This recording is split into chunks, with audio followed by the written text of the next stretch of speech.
May the words of my mouth and the meditations of my heart be acceptable to you, O Lord.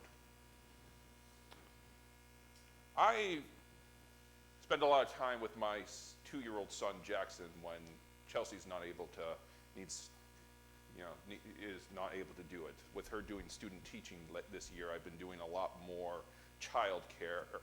Is that the right word? Parenting. Thank you.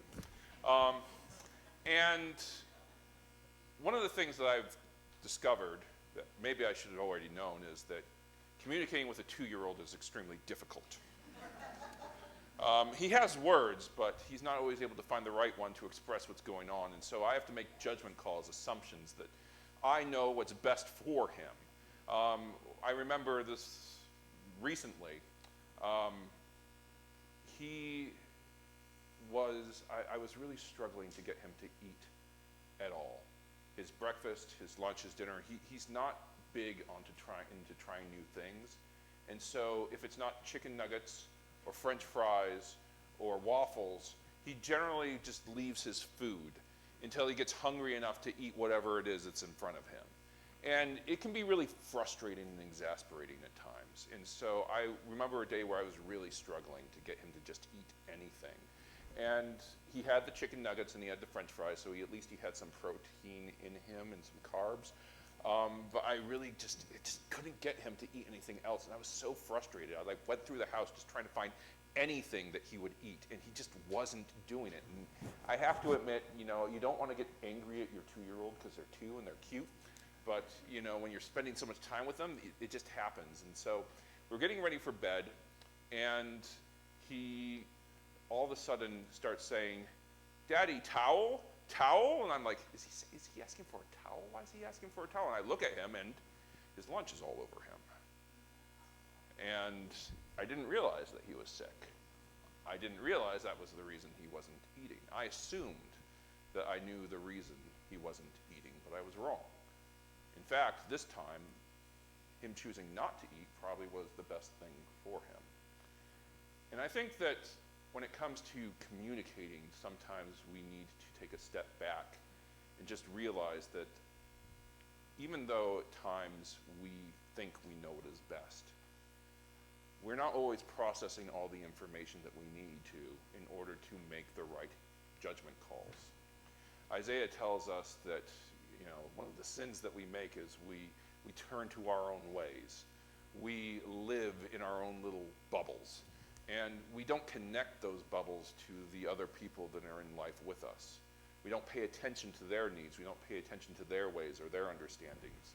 And as a result, when we try to make good decisions for people, they end up being bad decisions.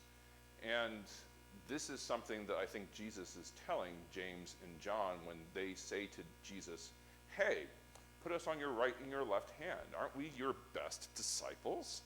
Well, how do we define that? How do we define whose way is the best way? Of the 12 disciples, can we really say, maybe one, but even that's up to debate, that any one was better than the other? Can we really say that any one disciple's gifts were not helpful in bringing God's love to the world? And I think that this is what Jesus was trying to communicate to them when he had them all come together. When he asked James and John, "Are you really able to have the same baptism that I did? Are you really able to walk the same path that I did?" Because you can follow in the example of Jesus Christ, but we all live different lives. We all have different gifts. We all engage and understand the world in different ways. And so how do we walk that path in a way that is effective, in a way that brings God's love into the world? How do we become a servant to many, if not by connecting our ways to their ways? And I think that is the struggle of the church today.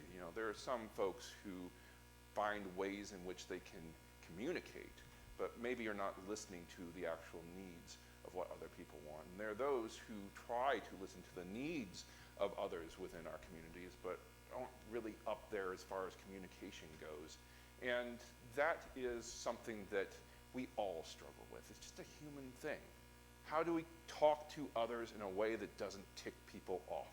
How do we talk to others in a way that communicates what's in our hearts and what's in our minds, and can transfer that to another person's understanding. I don't know how to do that, honestly.